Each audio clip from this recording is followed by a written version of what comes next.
Hey guys, Mark Holmes here with my buddy Cowboy Joe Boo, and as always, thank you all for watching, commenting, and subscribing to the Joe Boo Sports Report. Without you guys, this doesn't work. And you know what? I always say, well, the Ram damn,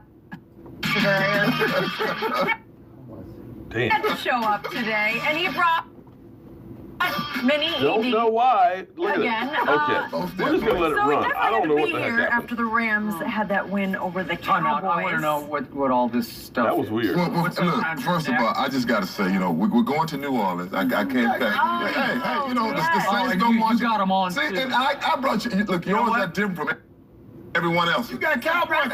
Normally, it's I just do stuff. not accept. I Don't know what refuse because happened, I'm on to you. I have figured you out. Come on, Skip. These are voodoo beads, and they are not going back to my house because I had a revelation last night. I saw it. I realized what happened. I accepted the gift that you gave me of the Jinx jersey, the Cowboy throwback #4 Dak jersey, and so I had to post something on Instagram this morning in which I got rid of it. Could we see it right now? Because I will never be fooled Yes, again I by saw Eric it. Dickerson. Please, can we see it? See, that's my good jersey. That's my jersey. Safe. Store bought. Kiss it. Yeah. That's my second one, my blue jersey. I love that jersey. I kiss that one and keep it. And here it is. Here's the Jinx jersey that hung in my closet on Saturday night with the stars on the shoulders. It is gone. That's the I know the throwback. He gave it to me. You told me you loved it. I let it hang in my closet on Saturday night, and I lost because of You it. should have put it on. Thank you. You normally Maybe that was it. Maybe that was I'm it. serious. That is in the trash. You Okay. got me, and you got me with little Chucky Dickerson. That's who it is. It's Chucky. Look at this. This is the creepiest thing. Look at those eyes. Look at him again. Turn to look at Yeah, look at this thing. Let me tell you something, Skip. First, Who made this for you? Some witch doctor? this comes from one of my sponsors. What happened Saturday, Eric? What happened on Saturday? Well, first of all, I got to say this here. After I left with him the other day, he talks. He only talks to me. I'm sure. I almost got into a fight in the car with him because how you let Skip touch me like that? Why you let him touch me? He said he ain't gonna beat us. I'm like, come on, dog, settle down a little bit. So I mean, really, we had to fight. So look, let me tell you what happened in that football game. I told you, don't let 21 beat us. Don't let it put the game in Dak's. I like Dak. I do like Dak. I don't like Dak against the run. I like this. Everybody else against the run. Dak had a nice game, too. He did. He had a really good game. But when you can't stop the run, you're going to win the football game. That's what it comes down to. I have a question for the two Hall of Famers. Did either of you that the LA Rams would run wild on the Dallas Cowboys? I didn't hear a word about that from either of you two. I didn't think they'd run for that, but I thought they could get 100 yards between the two of them. 100? I didn't think no two. That's Did not say run the football. That's the key to the game. Run the foot. Look, you don't foresee 273. I didn't foresee 248 when I put it on them. But 270. But the numbers down. What is with the Rams and y'all defense and rushing the ball, Skip? We play the Cowboys. That was Tom Landry's defense. That was a long time Yeah, ago. that's still your team. But help me out. Where did C.J. Dickerson come from? Where did he come from? Seriously. That was the best pickup in the history of football. The best pickup. You know what C.J. Anderson gives? He gives us that guy inside that no one wants to tackle late in the game. You saw they didn't want to hit it? No, they were all like, man, come on, man, y'all get him up there. Get him back there. He's Jerome Bettis. He looks fat to me, but he runs hard. He runs low and hard. He'll one Punishes. cut down. One cut down, he'll run. That's it. He's not you. I mean, he's not like that. He is bowling ball. My day is over with. I said this and I keep saying it. It sounds like a repeat. Don't let 21 be. If we took the ball out of his hands, and we did, you just shut him down and you put the ball in Dak's hands. He made some great throws. I got to give him credit. He threw one that should have been a pick. What's it? Echabon? The 50? Ebukon. Hit him right in the hands. He got fooled by zone blitz. But hey, it happens. That's football. That's football. Yep. And you know what else happened? 273. That's all I got to say. 273. Let me remind everybody. My defense just 1 week earlier on Saturday night faced the #1 rushing attack in all of pro football, Seattle's, and held it to 73 total yards after holding it to 22 yards in the first half. Just took it away. My defense against Drew Brees with Kamara and Ingram at Jerry World, remember this, late November on a Thursday night, just shut down what at that point was one of the top rushing attacks, right? Yep. Held it to 65 total rush yards in a 13-10 win. So don't tell me my defense doesn't have the talent or the ability. It wasn't about that. It's about desire. It's about want to. It's about motivation. My coaches lit no fire under my defense, while Wade Phillips really lit one under yours, because all they heard all week was, you have allowed a league worst 5.1 yards per carry. Am I right about that? That's very much true. That's a fact. That's a stat. I'm not exaggerating. I don't know how it happened, but that's what happened through 16 regular season games. And all of a sudden, those two studs in the middle said, you know what? We're done with this. We're tired of this.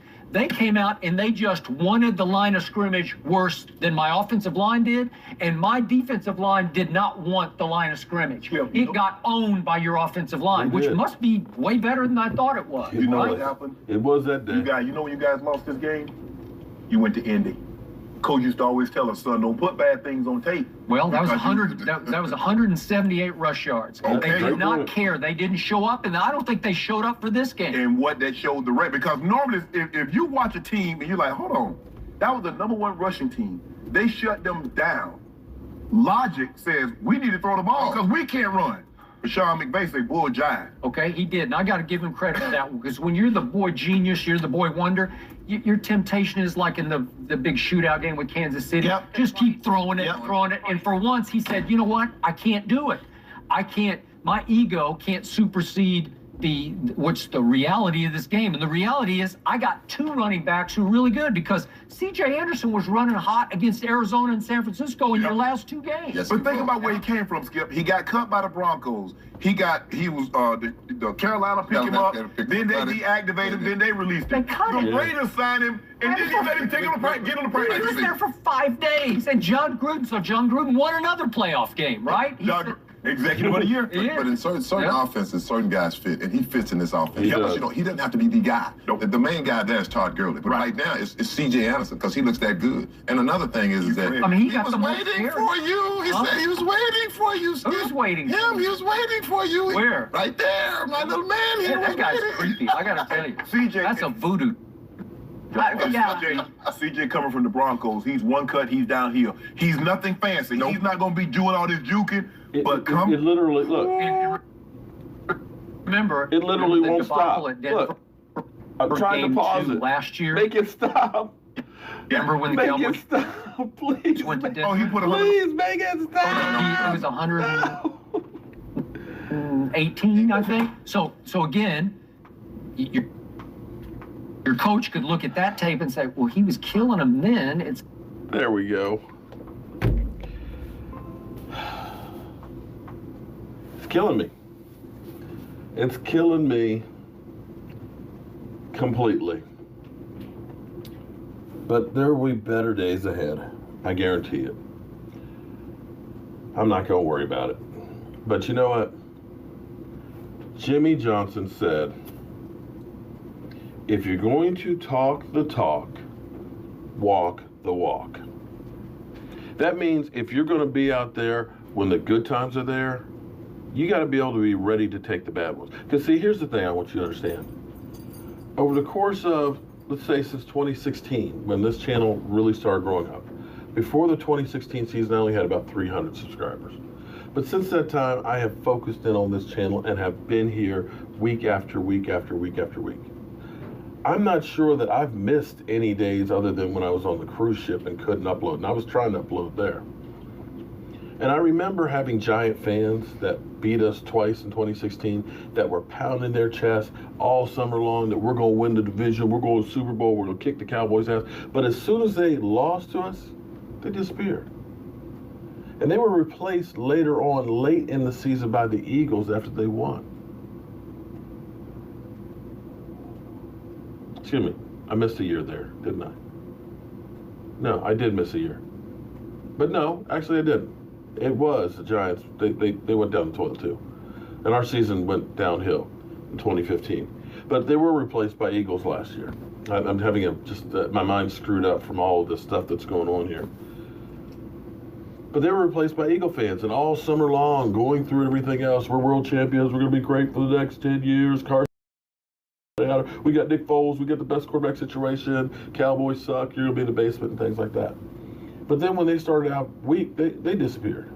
And they were replaced by Redskin fans who for a while there, when they were 2 games up on the division and stuff, talking, bragging, everything, they were in here defecating all over the place. The thing that all of you guys have in common is, and I can't wait to get it today, because I have some shirts on my site and stuff, and I think my grown-ass man, that is if it's not too much snow, shirt should be here delivered today. Because I'm a grown-ass man. I can dish it out and I can take it. And whether my team wins or lose, I will be right here like a grown-ass man. I can't say the same for all you cockroaches that are coming out of the woodwork now that smell blood in the water. That's okay. Because what comes around, goes around. Yeah. And Texas Made, if you don't like me talking about my Cowboys, because I know you're bipolar, because one minute you'll love a video, the next you'll talk about how bad it is. I know you're bipolar. You don't have to be here. You're here by choice. So evidently, you like my fat ass whining. It's all cool. But just remember, I'm a grown-ass man. We'll see what other news comes around today, because we know Scott Linehan's coming back. I'll see you guys.